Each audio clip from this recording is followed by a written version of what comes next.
कहाँ जाता रे?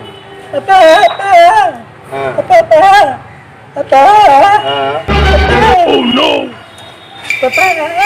इनके बस साले मछरिये मरबो। और लिखा के रखे। है ना सुनो, स्कूल में जा नाम लिखवाओ। बुझाइल? स्कूल में नाम फ्री में लिखाता, पैसा ना लगे। बुझाइल? किताबों फ्री में मिली, किताब फ्री में मिली, किताब पढ़े वाला फ्री में मिली, बुझल नु? दोपहरिया के खाहू के मिली।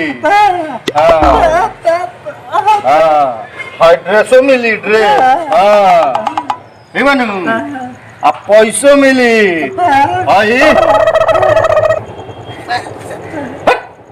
ऑर्केस्ट्रा में लुटाओगे ना मिली। कलम आ कॉपी किने के काल से रोड पर लग गई आई मछरी मार बुझल नु? मार के दे फोड़ दे। काल से पहुंचे रहे नु, जाके काल से नाम लिखवा लिया। भाग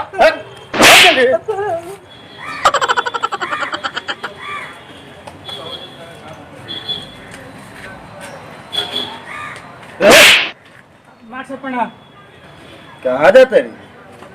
मैं सब जात नहीं बाबू साहब के ग्लोरिया में टिकोरा भइल बा, बिने खतरा। पढ़वे लिखवे ना के पढ़े मार साहब देखत नहीं कि गोड़ से विकलांग बानी। जब तक हम स्कूले जाए तब तक घर लेके घरे आ जाए से। अरे सुनो, जा स्कूल में नाम लिखवाओ। बुझलो? स्कूल में नाम फ्री में लिखाता। ठीक बा? फ्री में? फ्री में। और जी किताब वगैरह सब फ्री में मिली। किताबों मिली, बुझल न? ड्रेसों मिली। मिली हमारा जाए तो बताई ना। अब जाए का तरह का बताओ तनी। जाए आवे खातिर जब रोज आवे जाए लगभो तो तरह का हो मिली। अच्छा बोली गानी ट्राई साइकिल बैठ के चलाओ जला। और साइकिल मिली। हम जाए हमरा के दीवार पहले स्कूल में नाम लिखवाइब आ 2-4 दिन आवे जाए लगभग तब मिली। नाम लिखवा ले। कॉपी कलम किने के पैसों मिली। पैसों मिली? हाँ तो हम जाए काल से अगर लोग गइल एने ओने तो एगो टूटल बनू दोनों तूर दे। अच्छा जाए हमरा टिकोड़ा हमरा बिल।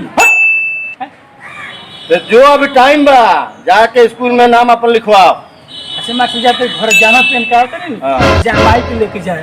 जो भाग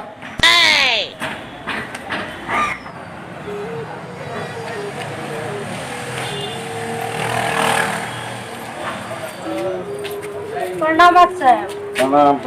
प्रणाम कहाँ जाता हो? जात रहनी रोवे लगे है आंधर बाड़ी हमर छोट बहिन है।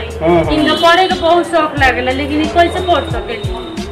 इनहू खातिर सरकार एगो स्कूल के व्यवस्था कैले बा। वो स्कूल के नाम है समावेशी शिक्षा। ठीक बा? ओमे ब्रेल लिपि द्वारा आन्हर के पढ़ाई होला। ये भी अंधा बा ओकर ओही में पढ़ाई होला।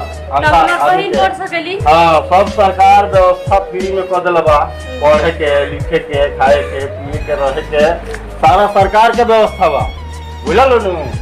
कहीं कर ले जाके काल स्कूल में नाम लिखवा दी हो। नाम लिखवा दे उनका सारा व्यवस्था तार लोग के कोनो चिंता के जरूरत नहीं है। सब सरकार व्यवस्था है लोग कल नाम लिखवा दे। एकदम काल जाके नाम लिखवा दो। पढ़े जाइए ठीक बा? जबू नु बोला। हां ठीक बा। कल से चलिए पढ़े। ठीक बा तो प्रणाम। प्रणाम। चलो नमस्कार। हम सभी कलाकार शक्ति प्रिया कला मंच के तहत एक छोटा सा अनुकरण नाटक प्रस्तुत किए हैं जो समावेशी शिक्षा पर आधारित है। इसमें एक बौक का रोल किया है, एक लंगड़ा का रोल किया है और एक अंधी लड़की का रोल की है। जो दिव्यांग बच्चों के लिए सरकार सारी चीज की व्यवस्था, खाने पीने रहने की व्यवस्था करते हुए शिक्षा की व्यवस्था की है। हम सारे कलाकार आप लोगों से यही रिक्वेस्ट कर रहे हैं, विनती कर रहे हैं कि लाइक, कमेंट और सब्सक्राइब इस चैनल को कीजिए।